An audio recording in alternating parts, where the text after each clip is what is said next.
This is the perfect time of year for this video. What are some things that we should be growing? Let's talk about 5 garden staples, garden vegetables, food items that you should be growing right now. We hear expense on food, we hear inflation on food, we hear food shortage. What are 5 things that we should be growing? You do not need a big area to grow in. You don't need acres, you just need a yard. Let's jump into 5 things you should be growing right now to survive any situation that comes to you. We're gonna go over how we grow them, why we grow them, and also the benefit for you to take care of your family, to last a lifetime, and to be sustainable. Let's jump into this list, 5 things that you should be growing right now in your gardens for survival. This video starts right now.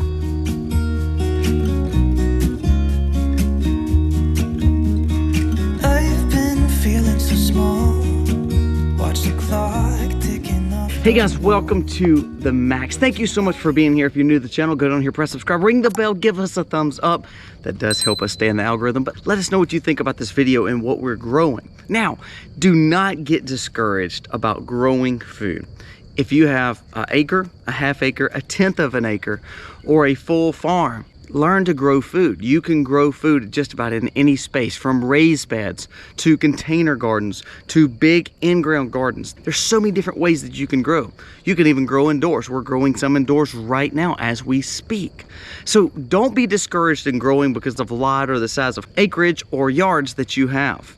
As long as you have some area, you can start growing. Be innovative. Now, before we actually start this video, I want you to remember we have a giveaway today. Happy Mother's Day to all you mothers out there. My wife and I have 6 kids, so it is a special time and a precious time. And we're actually going to be showing what Misty gets on Mother's Day on the other channel, The Max Life. Now, part of this Max Life and a part of Mother's Day, we're doing a monster seed giveaway. That's how we grow all these gardens, is with our seeds. It's from survival seeds. It's heirloom non-GMO seeds. Stay tuned to the end of this video. We're going to be telling you who wins based on who subscribed and who commented on the Max and the Max Life's last 2 videos. So if you're not entered in this, remember, we're going to be doing a giveaway every month. Every month you have a chance to win. And all it takes is you subscribing and commenting on these videos. So remember, don't be discouraged. Remember, happy Mother's Day. Now, let's jump into the video of 5 things that we should be growing right now on our grounds. Vegetables, crops, food items that can sustain us forever. Number 1 is growing right here. Also here, and also right here, right on our back porch. This is literally elderberries right here. This is corn. This is our greenhouses over here. That's our home. Corn is a big feeder. It's a beautiful crop. It's a grassy crop. Now, why is it the #1 crop grown across America? And also, why should it be grown at your property? Now, corn does need a little extra room compared to most crops. But did you notice this is actually a 15 by 15 spot of corn, and look how green and lush it is, and you can see the rows. This is where our chickens were. Now, we're going to talk about that in the next few points, so stay tuned to that. But corn is not only a grain that you can turn around and mill. Now you have flour. Now you have cornmeal to be able to utilize and make different varieties of breads or tortillas or some kind of grain-based meal with. You can also have corn to eat, of course. Cream corn. Have you ever had cream corn? If you're from the South, you know what cream corn is.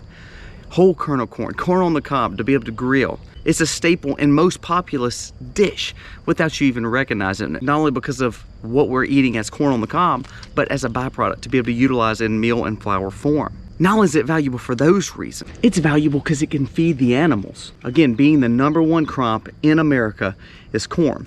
Because it feeds us, feeds the world, is utilized in so many different ways. It feeds our animals, which of course feeds us too. Now, corn is a nitrogen puller, so it needs a lot of nitrogen. It's one of those heavy feeders, what you call a heavy feeder. So you do have to watch it. You want to make sure it stays lush and green like this one. And maybe like, for instance, the first one I showed you, it had some that's kind of yellow. What it is it needs more nitrogen. We're organic farmers, so we try not to put anything extra on there that's not nature given. So we use our rabbits, we use our chickens, we use other means of fertilization, and it's hard to grow. So we grow 3 different patches so we can see what area does best. But this area where the chickens were, It's going to be very important in the next few numbers that we're going to be talking about. Corn does need a lot of attention at first, but once it starts growing, it can feed you, feed America, feed the world, and it's number one on our list. Number two, it's right beside the first part of corn. It's right here. And it's going in right here.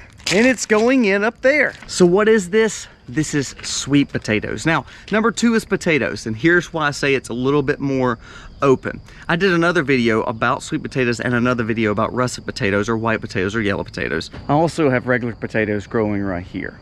We've done those two videos side by side comparisons. Potatoes are something we all love. We love a good baked potato, mashed potato. You can flake it, you can flour it. Again, it's kind of like corn. But the reason I like sweet potatoes even more, and we've just done a video on the other channel about how to grow sweet potatoes. It's a life-sustaining crop, and also it can grow so simple anywhere, especially in the warmer climates. But sweet potatoes not only are giving you the tubers, the actual sweet potatoes underneath. Sweet potatoes are a natural vine. It's part of the morning glory family. It also produces green leaves up top. Now with regular potatoes, you can't eat those. It's part of the nightshade family and can be very harmful for you or your animals. So don't eat the tops of regular potatoes, such as your reds, your Irish potatoes, your Yukon Golds, all those. Those are different varieties, so we don't eat those tops and those greens. But when it comes to sweet potatoes, because they're actually a different style potato, they're a morning glory, they're a vining style crop, vegetable, you can eat the tops, and the tops are very, very nutritious for you. So we have a video on how we grow these sweet potatoes on this channel, being one of the most important crops to grow. But Misty just did one on our other channel, The Max Life, of how to actually get the slips to grow potatoes. So that's a game changer for you. You do not need a lot of space. The reason we're showing you this video is because we're not showing acres and acres and acres of corn growing. We're not showing you acres and acres and acres of potatoes growing.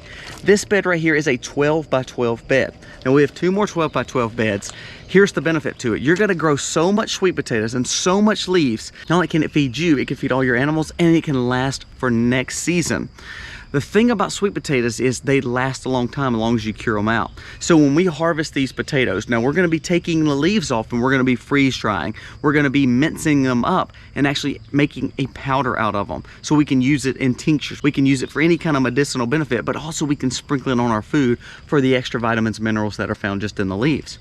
But when we harvest these potatoes, we're gonna let them sit for about 2 to 3 weeks. It's gonna allow it to harden off, and those hardened off, as long as you put them in a controlled environment, will last a year or two. So you have a crop that does not need refrigeration, that does not need anything, and they will last a year or two. Well, you're going to be planting more every year based on the slips that it puts off the potato. Again, we have videos on that. We'll link those below. But sweet potatoes are a game changer when it comes to survival with a crop. Also, the value of what it gives you, the nutrition of what a sweet potato gives you is second to none when you talk about having a good, clean carb on your farm growing. Corn number one, sweet potatoes number two. Now, if you're in the colder climates and you want to grow Irish potatoes, that's okay. Nothing wrong with having a white potato or yellow potato. But these sweet potatoes are actually more healthier, more versatile. You can also powder these and make a flour out of them too. You can powder the leaves and make a mineral and nutrient dense sprinkling for other things. This is something you should be growing. Number three is unique, but I want to go over with you the importance of a garden staple. It's not something you're growing in the garden. It's something that helps grow your gardens. Not only helps grow your gardens, it's a food source. These chickens are the white Bressie. Also some white Jerseys that are gonna be in here too in this one little area. We are raising them in a movable coop. I literally move it daily or every other day. It takes no room. They're literally going around in this grass area right beside the gardens. You see all this heavy grass? This is for the chickens. So this is how I feed them. It's with normal feed, also grass. So it helps you not cut grass so much. But the purpose of these chickens is they're dropping nitrogen loads through their fertilization. Also, they provide food for us. They provide eggs for us, but they provide meat. So number three would actually be an animal that feeds the garden, that feeds us, and also becomes a lawnmower. It's chicken. Chicken is a great staple because it's giving you protein for meat, protein for eggs, so it's lasting a long time and giving you something other than, of course, sacrificing themselves for it or losing chickens. So you could kill off roosters. You could have another rooster or two for the layer hens to produce more chickens, and then you have the egg itself. Not only that, you have the byproduct of their fertilization and of their droppings to then turn around and put in compost or turn around and utilize in your gardens. Bam. This is a garden staple you should be growing. You don't need a lot of spot. This is a 12 by 12 movable coop that you're actually sitting on. Now, we have tons of chickens, of course, in the barn right there. You'll see the sheep. We actually got to shear them a little bit, but the breasties are in that little container. They have a little egg laying box in the back. We can maneuver them around this beautiful grass. They're getting high quality greens, which is allowing their egg production to even be better and better quality eggs because it's naturally off the earth. And then also they can feed these gardens. What we do is when we finish up these potatoes, when we finish up that corn and those beans, we allow this little cart, that little cart right there, to maneuver across these, and it feeds these gardens when they're not being used. Once we feed them, we are building a better quality soil for our gardens the next year. So number 3, chickens. That's what you should be growing in your gardens, or next to your gardens, or for your gardens, and also for me. Number 4, we're going walking. Now you've seen our backyard. We've shown our greenhouse in other videos. But number 4 is herbs. Now herbs are one of the most sustainable things that you should be growing. Now people say, I don't want to grow herbs and spices. I mean, why do I want to grow that when I have space I can grow food? Herbs and spices give you way more than just food. They're healing, they're medicinal, they're beneficial to you. We've done videos on tinctures, we've done videos on each one of these herbs, and we have about 15 or 20 different herbs growing right here on our back porch. This is literally our back porch, and we have all this growing here. We've got mullein. Hey, that's toilet paper, by the way. Very good for your respiratory. We have coneflower, lemongrass, red yarrow. We have white yarrow, dill. We have cilantro, calendula, which is a huge benefit to our soap and also for salves. Over here on the other side, we have basil growing. It's a companion plant for our tomatoes. Look at what you're doing. You are adding so much value to your property for your health. Now let's walk in the greenhouse and see, do we have more growing in there? More herbs than just all that?